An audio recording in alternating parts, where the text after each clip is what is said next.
नमस्कार दोस्तों, आपका हमारे चैनल यूपीएससी फॉर श्योर पे स्वागत है। आज के इस वीडियो में हम 23 मार्च 2024 के इंपॉर्टेंट करंट अफेयर्स को देखेंगे। यह वीडियो सभी प्रतियोगिता परीक्षाओं के लिए उपयोगी है। तो चलिए देखते हैं फर्स्ट क्वेश्चन। हाल ही में वर्ष 2023 में सरस्वती सम्मान के लिए चुने गए प्रसिद्ध कवियत्री प्रभा वर्मा का संबंध किससे है? तो सही आंसर है मलयालम। के बिरला फाउंडेशन द्वारा प्रसिद्ध कवि और साहित्यकार प्रभा वर्मा को उनके उपन्यास रौद्र सात्विकम के लिए 33वें सरस्वती सम्मान 2023 के लिए चुना गया है। मलयालम भाषा में काव्यात्मक छंद में लिखा गया उपन्यास रौद्र सात्विकम सत्ता, राजनीति, व्यक्ति और राज्य तथा कला और सत्ता के बीच के संघर्ष की जांच करता है। Question number 2। हाल ही में पहली राष्ट्रीय गति प्रजनन सुविधा डीबीटी स्पीडी सीड्स का उद्घाटन कहां हुआ है? तो सही आंसर है मोहाली। केंद्रीय मंत्री डॉक्टर जितेंद्र सिंह ने राष्ट्रीय कृषि खाद्य जैव प्रौद्योगिकी संस्थान NABI मोहाली में अपनी तरह की पहली राष्ट्रीय शीघ्र प्रजनन फसल सुविधा डीबीटी स्पीडी सीड्स का उद्घाटन किया। किसानों की आय, उनके आर्थिक सशक्तिकरण को सुनिश्चित करना और कृषि स्टार्टअप को बढ़ावा देना इसका उद्देश्य है। Question number 3। मेलानोक्लामिस द्रौपदी जो हाल ही में समाचारों में देखी गई निम्नलिखित में से किस प्रजाति से संबंधित है? तो सही आंसर है समुद्री slug. Zoological survey of India ZSI ने रूबी लाल धब्बे वाले हेडशील्ड समुद्री स्लग की एक नई समुद्री प्रजाति का नाम राष्ट्रपति द्रौपदी मुर्मू के नाम पर रखा है। यह पश्चिम बंगाल तथा उड़ीसा के तटों पर खोजा गया था, जिसे मेलानोक्लामिस द्रौपदी नाम दिया गया। Question number 4। हाल ही में किस मंत्रालय ने भुवन का उपयोग करके शहरी फ्रेम युक्त सर्वेक्षण पर इसरो के साथ समझौता ज्ञापन पर हस्ताक्षर किए हैं? तो सही आंसर है सांख्यिकी और कार्यक्रम कार्यान्वयन मंत्रालय। इसका उद्देश्य डेटा संग्रह और रखरखाव में दक्षता और सटीकता बढ़ाने के लिए डिजिटल मोड में शहरी फ्रेमवर्क सर्वेक्षण UFS की सुविधा प्रदान करना है। सांख्यिकी और कार्यक्रम कार्यान्वयन मंत्रालय MOSPI के तहत राष्ट्रीय नमूना सर्वेक्षण कार्यालय NSSO ने उन्नत तकनीक का उपयोग करके शहरी फ्रेम सर्वेक्षण UFS को डिजिटल बनाने के लिए भारतीय अंतरिक्ष अनुसंधान संगठन इसरो के साथ राष्ट्रीय रिमोट सेंसिंग सेंटर NRSC के साथ साझेदारी की है। भुवन प्लेटफॉर्म के माध्यम से जियो ICT उपकरण और तकनीकों को यूज किया जाता है। Question number 5। हाल ही में नॉर्थ ईस्ट गेम्स 2024 का तीसरा संस्करण कहां शुरू किया गया? तो सही आंसर है नागालैंड।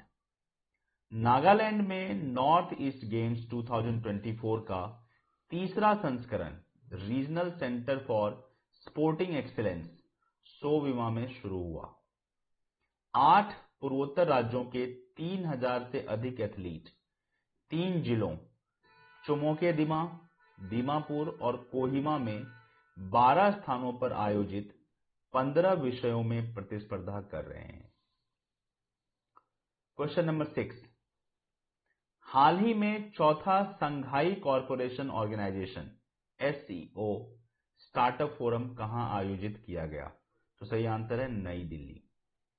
चौथा संघाई सहयोग संगठन SCO स्टार्टअप फोरम 19 मार्च 2024 को नई दिल्ली में आयोजित किया गया था। इस पहल का उद्देश्य SCO सदस्य देशों के बीच नवाचार मतलब इनोवेशन, रोजगार सृजन और सहयोग को बढ़ावा देना है, साथ ही युवा प्रतिभाओं को प्रेरित करना है। फोरम SCO के भीतर स्टार्टअप्स के बीच बातचीत बढ़ाने और इनोवेशन को प्रोत्साहित करने वाला वातावरण बनाने पर भी ध्यान केंद्रित करता है। क्वेश्चन नंबर 7, प्रत्येक वर्ष किस दिन को नस्लीय भेदभाव उन्मूलन के लिए अंतर्राष्ट्रीय दिवस के रूप में मनाया जाता है? तो सही आंसर है 21 मार्च। प्रतिवर्ष 21 मार्च को अंतर्राष्ट्रीय नस्लीय भेदभाव उन्मूलन दिवस मनाया जाता है। इस वर्ष 2024 की थीम है मान्यता, न्याय और विकास का एक दशक, अफ्रीकी मूल के लोगों के लिए अंतर्राष्ट्रीय दशक का कार्यान्वयन है। क्वेश्चन नंबर 8, हाल ही में राष्ट्रीय महिला आयोग ने मानव तस्करी को नियंत्रित करने के लिए किस सुरक्षा बल के साथ एक समझौता ज्ञापन पर हस्ताक्षर किए हैं? तो सही आंसर है रेलवे सुरक्षा बल। राष्ट्रीय महिला आयोग NCW ने भारत में मानव तस्करी से निपटने के लिए मार्च 2024 में नई दिल्ली में रेलवे सुरक्षा बल RPF के साथ एक समझौता ज्ञापन MOU हस्ताक्षर किए हैं। MOU के प्रमुख उद्देश्यों में मानव तस्करी को रोकने और तस्करी की शिकार महिलाओं को बचाने के लिए मिलकर काम करना शामिल है। क्वेश्चन नंबर 9, हाल ही में समाचारों में देखी गई state of global climate report किस संगठन द्वारा जारी की गई है? तो सही आंसर है विश्व मौसम विज्ञान संगठन। यह रिपोर्ट प्रमुख जलवायु संकेतकों ग्रीन हाउस गैस, तापमान, समुद्र स्तर में वृद्धि, महासागरीय ताप और अम्लीकरण, समुद्र बर्फ एवं हिमनद पर केंद्रित है। यह जलवायु परिवर्तन और चरम मौसम के प्रभावों पर भी प्रकाश डालती है। एक्सट्रीम वेदर, चरम मौसम मीन्स एक्सट्रीम वेदर। इससे पहले WMO ने ग्लोबल क्लाइमेट रिपोर्ट 2022 की अस्थायी स्थिति जारी की। क्वेश्चन नंबर 10, हाल ही में एविएशन वीक लॉरेट्स अवार्ड से किसे सम्मानित किया गया? सही आंसर है इसरो। इसरो को चंद्रयान 3 के मिशन के साथ अपनी उपलब्धियों के लिए 2024 में एविएशन वीक लॉरेट्स अवार्ड मिला। अमेरिका में भारतीय दूतावास में उपराजदूत श्री प्रिया रंगनाथन ने इसरो की ओर से पुरस्कार स्वीकार किया। यह पुरस्कार एरोस्पेस उद्योग में असाधारण उपलब्धियों को मान्यता देता है। तो आज के इस वीडियो में इतना ही। धन्यवाद।